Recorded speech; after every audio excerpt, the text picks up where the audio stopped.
Kerah and Shimrit from Zemer Levav, and we are enjoying some quality time. And do I look okay? You look.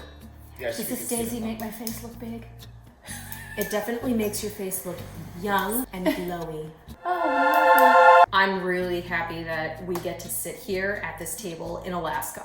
Yes. I can't even believe that we're here right now. We're just gonna sit here and ask each other some questions. So my first question for you, what is one awesome thing about creating an album in your later years? experience.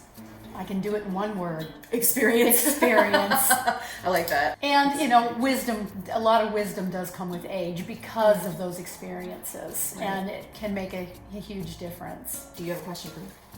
I sure do. You are going to be producing this project, and I'm very excited about that. What was the deciding factor for you in taking on this project? You and I have always worked together as a team. And the intimate understanding that I have of the sound of Zemer Levav makes this an awesome fit in my opinion because I really want to do more producing. I want to create music, but I want to help other artists create.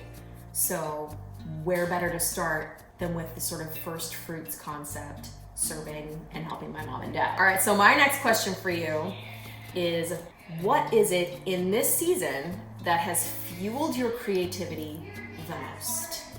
Well, there are two things. One is I've been battling chronic illness and just the struggles that I've had, especially the up and down of thinking, oh, I'm getting better, oh, I'm getting better, and then having a flare up and being really sick again and feeling like you're back at square one. It was very overwhelming for me, and I found a lot of solace in my prayer time with the Lord and in His Word. Things that comforted me really moved in my heart, and just music would come to the words, you know. Yeah. And so you can't help but write a song when that happens. It's just like, there's nothing you can do about it. It's like, oh, okay. King David exemplifies that. Yeah, that was one.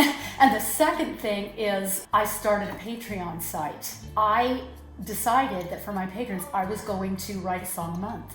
It hasn't been all the time because I've also been working on a book, but I've been writing about a song a month. That's and awesome. so I've got a lot of material. Yeah, I saw your notebook. It's ridiculous.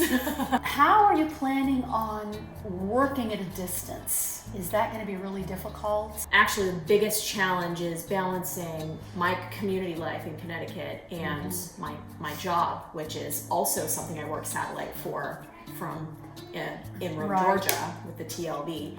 With anything like this, a project of this size and magnitude and importance, I have to be intentional about it. And you know, that's one of the reasons why we're like actually sitting together in person for this trip. We're gonna plan this thing as well as we possibly can. Okay, lay down some Ema truth for me here.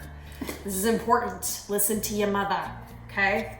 What is something you would have done differently if you could have, involving all 18 years of ministry that you've done as a mom with children, touring all over the world? I would have focused more for the family on community.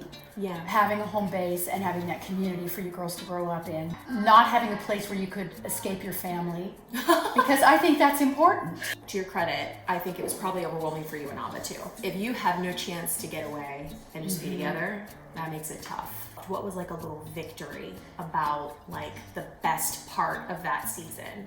Seeing you girls grow in your understanding of what we were doing and why. There were moments where that came through and it really blessed me. And the second thing is just all the cool things that my kids got to do that other kids never get to do. Oh yeah. What is one or two of the primary things you'd like to see develop musically on this CD project? So I want to see this album in particular just kind of prove the idea wrong that you can't teach an old dog new tricks. I hate that saying so much. In this last 6 years, I've watched you develop as a musician, and some of the stuff you're doing on harp compared to when we started Zemer Levav.